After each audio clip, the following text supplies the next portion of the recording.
So what's up? Kumusta? Ayos ba tayo dyan? So nandito tayo ngayon sa may Mitsubishi Pulilan branch para sa update natin. At merong mga nagre-request na itong motorcycle na to. Ito yung Euromotor Falcon 180i. So alamin natin yung presyo at yung kanyang specification kung sulit nga ba ngayong 2025. Tara, buwakaran na natin. Ayos na ayos yan.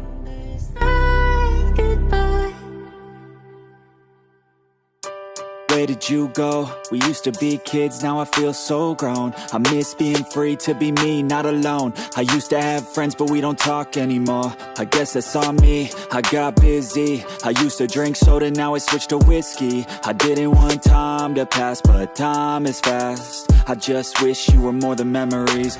I got kids now, but I'm a kid now. I haven't grown in my mind, just my skin now. I don't get taxes, I hate chores, I hate mail, bills, and miss the outdoors. I feel like the air used to smell different.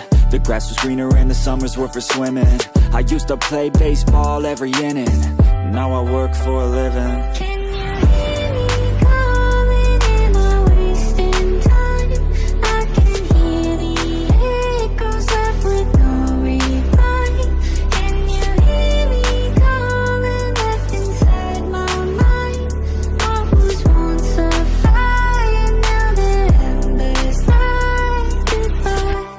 Watch more podcasts and hear less music. My brain feels different and I don't wanna lose it. I try to stay healthy but I'm tired all the time cause there's too much on my mind. So yun nga mga best no, in 2025, maupuan ulit natin. So alam ko hindi pa ako nakapag-vlog na itong Falcon 180i dito sa may Mitsubishi. Pero dun kasi sa LGM, nakapag-vlog na tayo. Pero at least ngayon mabigyan tayo ng update para sa kanilang presyo. At yun nga pala, sa mga gusto na ito, no? Available tayo rito ng windshield adjustable. Langaw. Adjustable windshield and meron tayong maporma na headlight. No? Mukha siyang may tuka na rito. Diba? Para siyang may tuka na ng manok. And then, syempre aggressive yung ating headlight. Meron din tayong signal light dito sa taas. And then, daytime running light. Ayan. ADB style talaga. Yung dati niya na ito. Isa sa mga nagustuhan ko rito, napaka-brusco nung kanyang design. Ayan.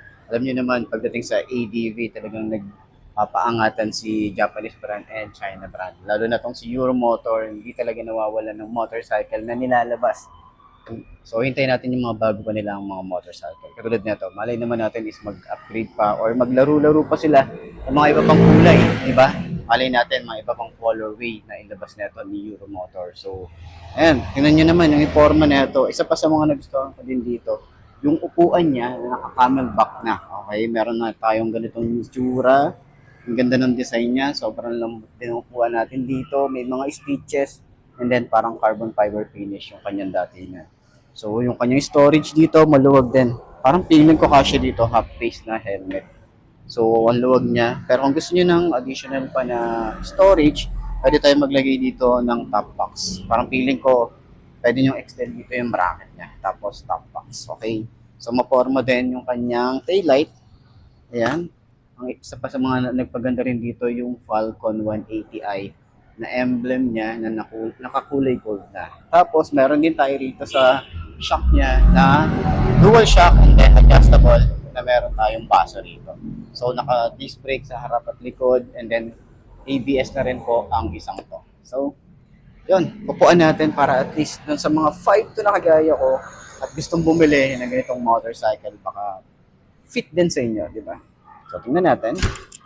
Ganyan ang itsura niya kapag naka-side stand. So, ito nga pala, meron tayo rito na side mirror. Malapad din yung side mirror natin dito. Ganyan ang itsura niya kapag naka-side stand. So, pupuan natin. Abot ba ng 5 to na kagaya ko isang ganitong ADV style. Yan, sobrang tingkayad.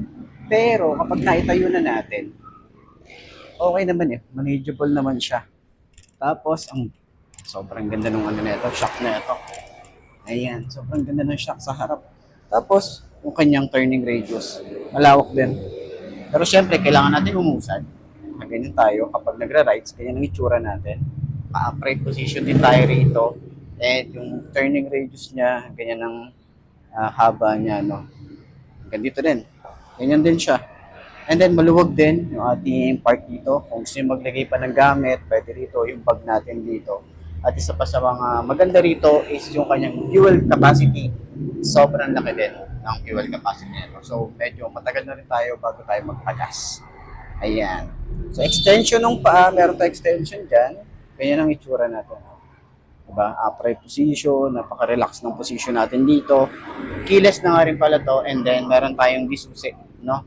So, yung susi niya, yung secret key niya, ayan, nandun din, makikita rin sa remote niya. Ayan.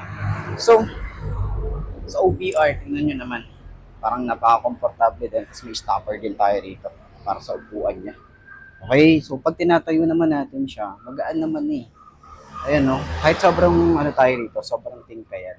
Hindi naman natin problema kahit nasa traffic tayo. Ayan, manageable naman din siya. Tapos gumagaan na yung motor kapag ay tatayo na. Diba? Yun yung kagandahan doon. Kahit sabihin natin mabigat yung motor, pero pag nasakyan mo na, magaan na siya.